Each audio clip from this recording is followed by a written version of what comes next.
But this afternoon, pressure is also mounting on national security apparatus to provide full details on the circumstances surrounding the seizure of 12 shipping containers, each 20 feet long, filled with counterfeit US dollars, Ghanaian cedi notes, and gold bars concealed in wooden carton. Acting on intelligence, national security operatives intercepted the contraband at a warehouse at Sapema, located in the South municipality of the Greater Accra region. Officials have since launched a manhunt for 4 individuals, including a suspected ringleader known only as Alhaji, as they assure the public of bringing those involved to book. But security experts are already expressing deep concerns over the incident, urging the government to undertake an urgent overhaul of the national security system to root out corruption and prevent future breaches. We will soon analyze the security and economic implication of this development. Let me bring in Professor Aning. Always a pleasure to have you on Joy News. So this happened over the weekend, and there's a lot of commentary around it. The only name we can associate with what the national security uncovered is Alhaji. Is that good enough, Professor? It's a joke. I mean, look, I'm so sick and fed up with this comic relief, cyclical patterns of arrest, hula baloo, and then the cases just die. So when your producer actually called me, I was quite displeased. I'm not particularly excited about coming to talk about this. Because the question is, and so what? These have entered the country, I guess, from outside Ghana. They were able to clear the port. They've managed to travel from wherever they were cleared, if from Tema to wherever they were intercepted. That's close to about 35, 40 kilometers. Right. And this is not a logistical operation undertaken by 2 people. So if Alhaji has escaped, they haven't caught anybody. Then it raises for me certain fundamental questions. A, we need to look at the timing. Is this a very sincere attempt at a tip-off and we have reacted? Or this is something that has been known for a very long time and they decided to act because certain decisions much higher up in the system are going to be taken and some people in national security would have been affected. And therefore, intercepting this shows that they are really doing work. I am far from convinced. Truly. Because if nobody from the ports have been arrested, we are members of the World Customs Organization. And all the sophisticated equipment at Tema Harbor to be able to scan containers, blah, blah, blah, blah, blah.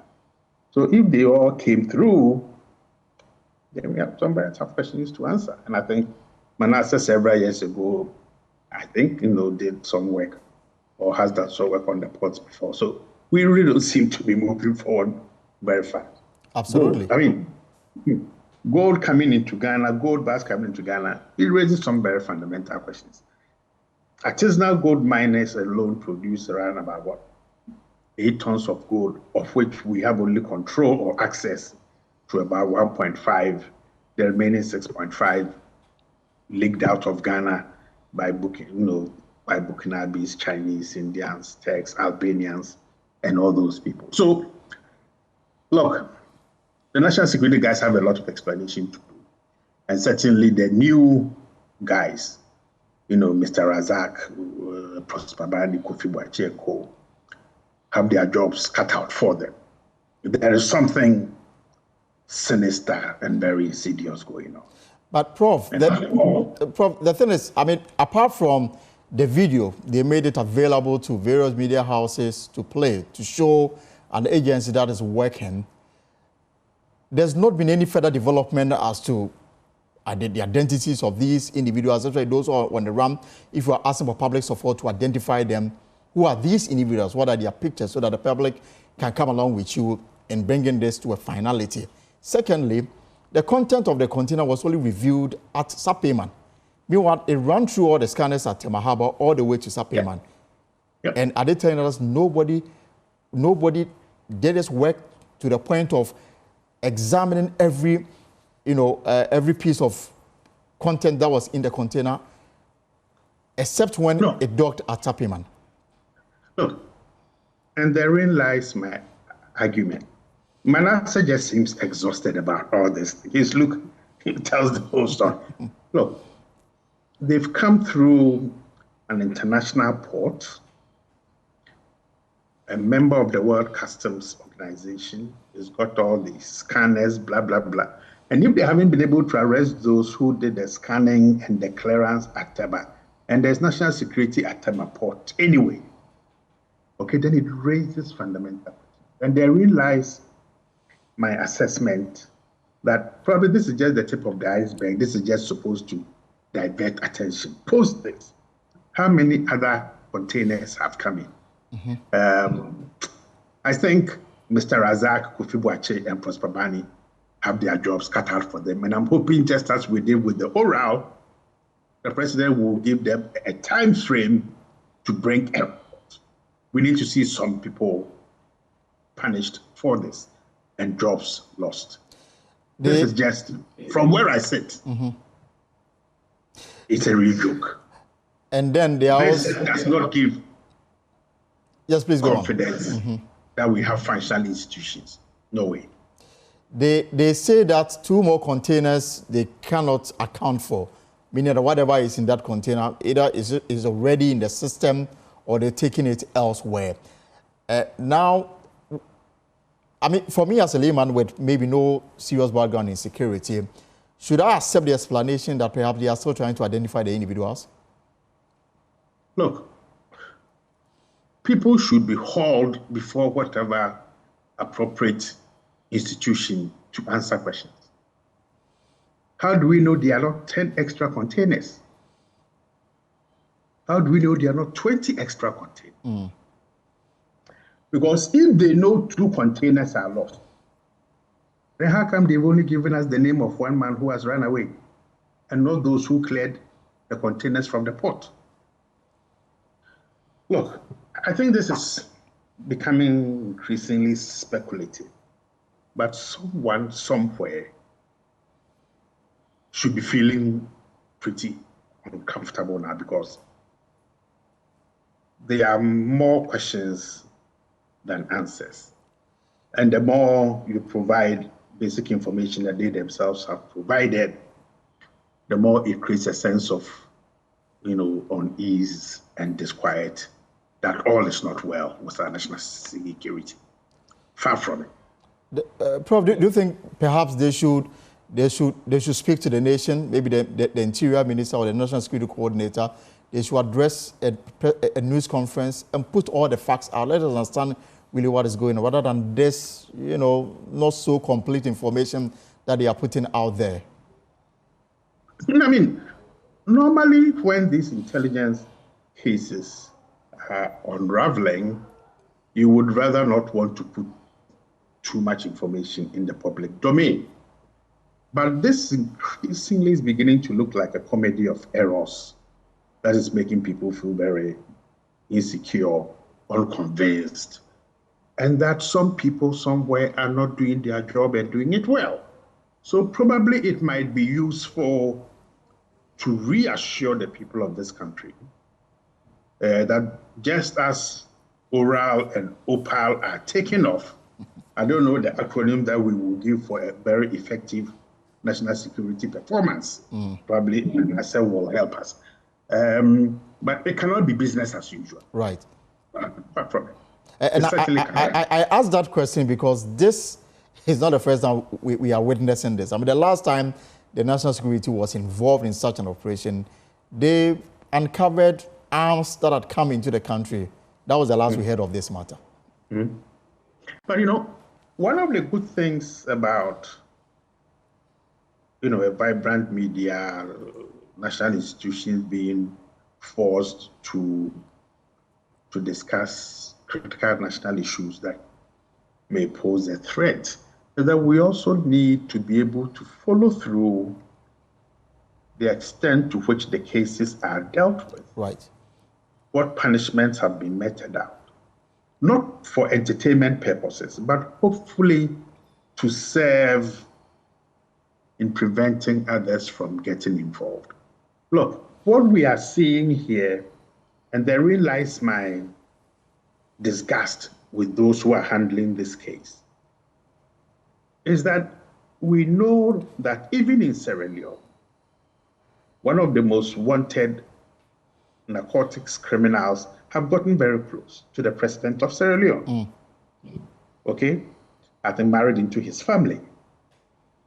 So West Africa once more might be under massive attack as we experienced in the late 1990s and early 2000s.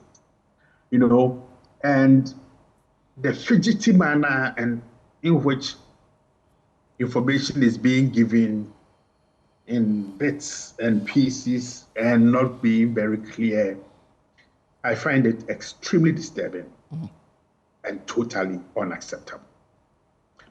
If monies cannot be looted and need to be accounted for, then those who should ensure that the state is safe and secure and that its people can go about their businesses freely must be up and doing. I don't know the value of the dollars and the cedis. It's unclear for now. Yeah, but any economy that has such sums of money coming into its economy undermines the value of the currency, the trust in the currency. And I mean, I am sure the international agencies that we partner with will be wondering, can we trust these guys to do business with? Can we trust them when they share information? Can we trust them when we share information with them? So when they talk about an intelligence, was it part of the international network of intelligence sharing that told them, wait, let the containers come in, intercept them? If so, where did the 2 go? Or the 10? I don't believe it's only 2 containers that are lost.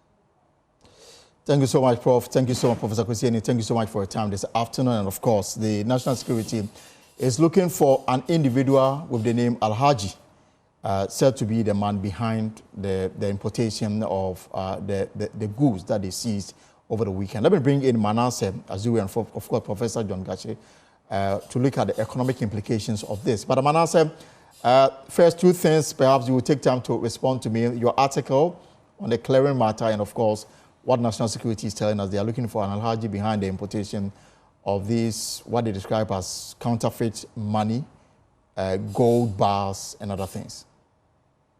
Carlos.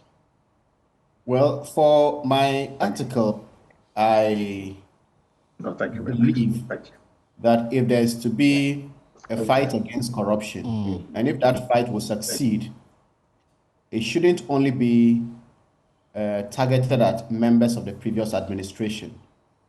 And whoever this administration decides to charge after the work of Overhaul, the Attorney General, and everybody, you can be sure that if the NDC is to stay in office for 8 years, by the time the NDC is leaving office, some of those cases will still be pending. Right. So the excuse that, well, if there was enough evidence, they would have finished these cases, is neither here nor there. Some of us have had issues with the delay in our legal system. And Domelevo's case, for instance, it took 3 years when civil society organizations and some individuals questioned the president's interference and then hounding him out of office. That case could have taken only 2 or 3 weeks to decide.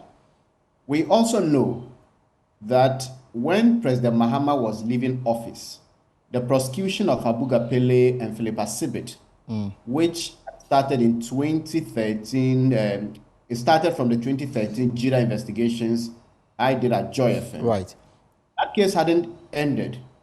It was the Akufo-Addo administration that took over, and then the 2 were jailed. What I'm trying to say is that if we set a practice that once you come into office, discontinue all cases, and we know some of these cases have gone to the extent that their lawyers or the persons involved filed a submission of no case, and the judges said, well, you have cases to answer, so open your defense. So if you've gotten to this stage, I thought it was only prudent for the government to allow these cases to end. And if the people are guilty, we know. If they are innocent, we know. As it is now, any person out there might even still think that all these people were guilty and that they only got out because their government or their party got into office and freed them. When in fact, some of them may actually have or will eventually may have cleared their names and then lived lives of integrity or dignity without any suspicion hanging around their necks. So I don't think this is a very positive signal, especially when you have some of your people in government who are likely to misbehave. It is a signal that, well, once you belong to us, we protect you. And that doesn't augur well for the fight against corruption, especially amongst members of the governing party.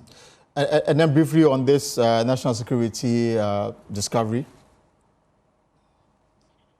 I think I agree with Professor Aning that there is more to this. When issues of this nature happen, and we don't want them to happen again, we shouldn't just single out individuals. There are many people within the chain who may have facilitated the movement of the container from the port. Those containers were supposed to have been scanned and all things had to be done.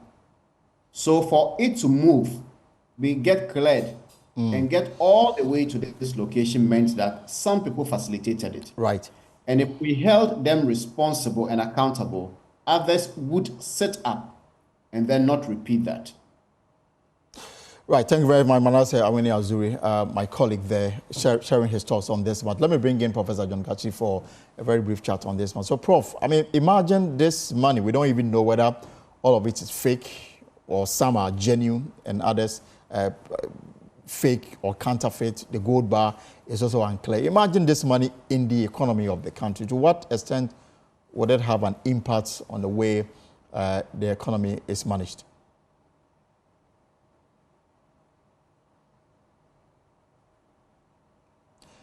Started on the note of heightening accountability, ensuring transparency to the people of Ghana. Therefore, a lot more of transparency needed around this matter that we are discussing. How did security people come to the realization that all the money are fake? What kind of examination did they do? Is it enough to come to terms with that? Those people who were arrested, are they not in link with the one who is on the run? How come that the name of the person is not known? The only name we know is Alhaji. The only name we know is Alhaji. The report seeks to indicate that they're in a group. So that leaves a big gap to be exploited. Of course, monies of this nature, we do not know whether they are generated in the country. We do not know whether they are through cross-border activity. That has a serious implication to undermine the performance of our currency, and therefore can also help in fueling inflation. So we need to take these matters seriously as a country. That is what I can say for now, so that we do not undermine the strength of the currency through this kind of nefarious activity. The national security says that they are on the lookout for 2 more containers that is on the run. It's unclear whether it's already out of the shores of the country or the content of that container has already been offloaded and then is already in the system. Should people look out for, I mean, in this country where sometimes it's difficult to identify a counterfeit from a genuine money, especially for the layman, if you don't have access to equipment that can help you do that identification easily? Yeah, I think the fact that the national security has announced this matter to the public is one of the ways of trying to procure the assistance of the public in identifying those people who are on the run so that they can arrest them. So it's a call for all who know something about the matter to report to the security forces for them to be apprehended, to help the cause of the investigation. But the point I'm making is that has now divided the matter into two, trying to look out for the two containers and the person who is on the run, and then trying to provide information that will resonate with the public concerning the consignment that have been seized. It seems the public is not clear whether the information provided on the consignment is cogent enough. There is no disclosure up to now that the gold bar is a genuine gold bar or not. So all those things ought to be dealt with as speedily as possible so that we will be on the same page with the security forces. I think the new government is enjoying high level of goodwill. Right. And I believe that the security forces should also enjoy that goodwill if they do their work well. My final question before I let you go, Prof. So could this be a case of money laundering? I mean, usually, the mood or the way in which this money came into the country could raise eyebrow. Could it be money laundering, if you like? Of course, so long as the money comes from outside the country, beyond a certain level, is clearly under money laundering and nefarious activities in handling money. So that is very clear to us. All right. Let's leave it here and take a short break here on the pause here on Joy. And we'll take a short break. When we return, we'll deal with other matters that we have for you this afternoon. Stay put.